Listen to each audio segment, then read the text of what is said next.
దేవుడని మొక్కిన వాడు అలాంటి చర్య చేశాడని నేను చదివి సిగ్గుపడ్డాను. ఎవడని అడిగితే ఏం చెప్పాలి?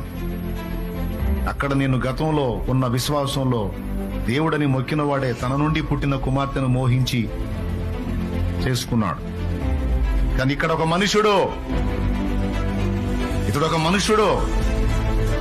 ఇతడు కూడా కుమార్తెలతో చేసిన పాప ఫలితంగా శాపగ్రస్తులు పుట్టారని బైబిల్ చెప్పింది. అలాంటి చర్యను బైబిల్ ఖండించింది.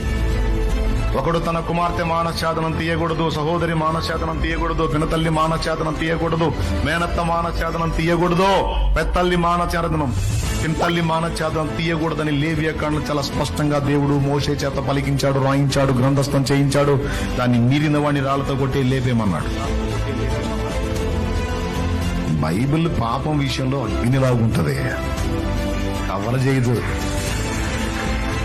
కవర్ చేసి దిక్కుమాలిన పనులన్నీ చేసి లోక కళ్యాణం అని చెప్పదు. దరిద్ర కొట్టు పనులన్నీ చేసి అవన్నీ పరమాత్మ లీలలని చెప్పదు. తోలు ఒలిసిద్ది బైబిల్. దేవునికి స్తోత్రం కలుగును గాక. హల్లెలూయా.